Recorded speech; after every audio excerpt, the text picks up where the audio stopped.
क्या आपने कभी सुना है कि किसी देश की आबादी कम होने की वजह से सरकार की तरफ से आधिकारिक घोषणा कर दी गई हो, बल्कि राष्ट्रपति खुद कहें कि देश में और जनसंख्या बढ़ाई जाए? शायद नहीं सुना होगा, लेकिन हाँ, ये बात 100% सच है। आपको बता दें कि ऐसी घोषणा की है दुनिया में सर्वाधिक आबादी वाले देश चीन के राष्ट्रपति शी जिनपिंग ने। आपको बता दें कि चीन में जनसंख्या वृद्धि दर को लेकर विशेषज्ञ लगातार चिंता जता रहे हैं। हाल ही में जारी हुए जनसंख्या वृद्धि के आंकड़ों के बाद चिंता और बढ़ गई। इन आंकड़ों के मुताबिक चीन में पिछले साल जनसंख्या वृद्धि की दर 1960 के दशक के बाद सबसे कम रही है। इसे देखते हुए चीन ने अपने यहाँ फैमिली प्लानिंग में ढिलाई दे दी है। चीनी सरकार की आधिकारिक घोषणा के बाद अब चीन दंपति 3 बच्चे पैदा कर सकेंगे। चीन की सरकारी मीडिया ने इसकी जानकारी दी।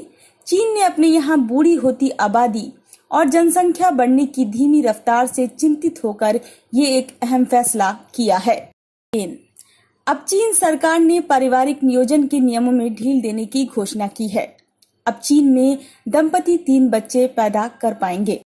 पहले चीन में सिर्फ 2 बच्चे पैदा करने की इजाजत थी।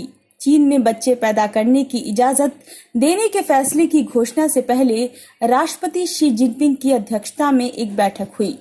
इसके बाद बयान जारी कर इसकी आधिकारिक घोषणा कर दी गई।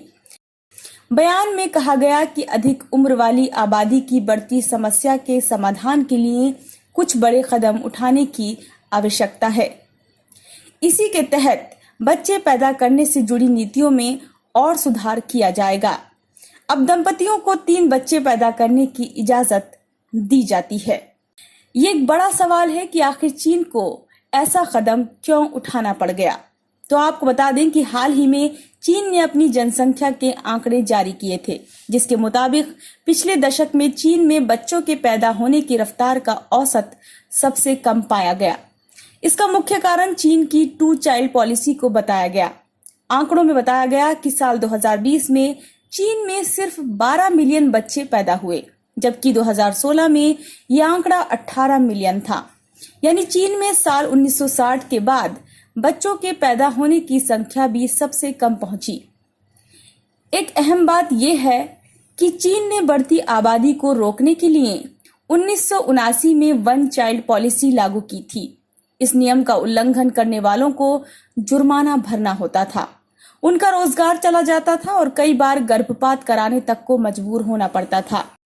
2016 में इस नीति को समाप्त कर दंपति को 2 बच्चे पैदा करने की इजाजत दी गई, लेकिन फिर भी बूढ़े लोगों की आबादी बढ़ रही थी और उनको सहारा देने वाली नौजवानों की पीढ़ी घट रही थी, जिसके कारण 2016 में ये नीति भी समाप्त हो गई, लेकिन फिर भी ज्यादा सुधार नहीं दिखा। अब सरकार की योजना नौजवानों की संख्या बढ़ाने की है, इसीलिए 3 बच्चे पैदा करने की अनुमति दी गई है। अगर हम बात करें भारत की, तो भारत जनसंख्या के मामले में चीन के बाद दूसरे नंबर पर आता है।